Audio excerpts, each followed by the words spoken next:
our institutional framework, define our socio-economic landscape, and guide our path towards an equitable society where justice underpins our development.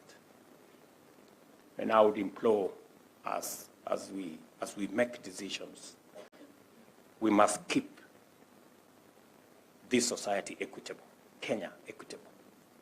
The Constitution demands of us in Article 43 on economic and social rights. How do we bend backwards to carry everybody on matters health, on matters housing, water, and access to public services? How do we make sure that we leave nobody behind? I think as we make those decisions, whether in our judiciary or in our executive or even in the legislature, we must keep an equitable Kenya in our thinking.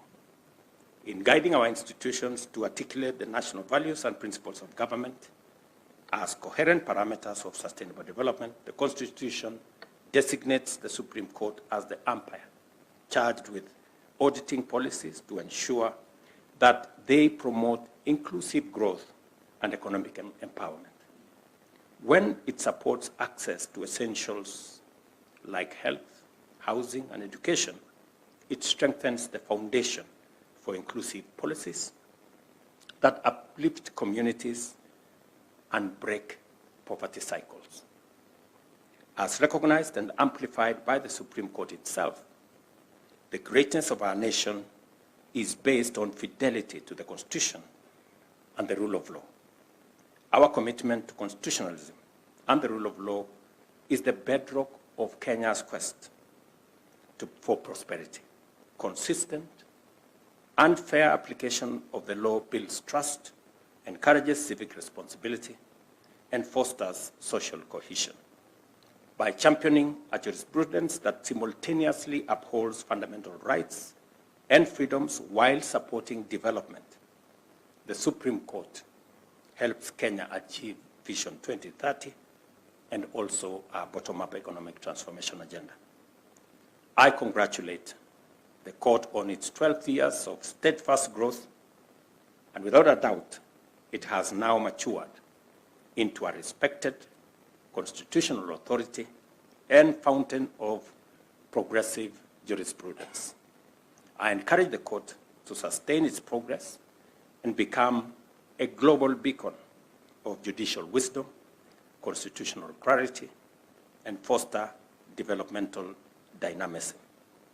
May this conference inspire deeper reflection and introspection on the Supreme Court's role in national transformation and energize all participants in their pursuit of a more just and equitable Kenya.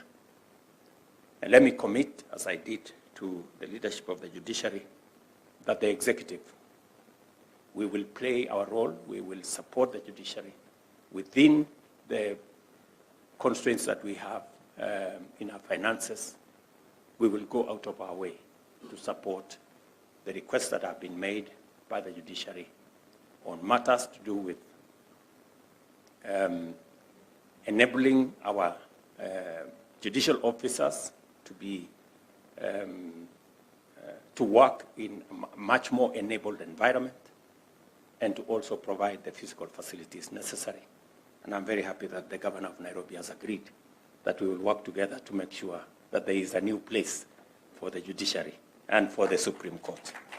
Asanteni sana. God bless you. God bless our great country, Kenya. Thank you very much.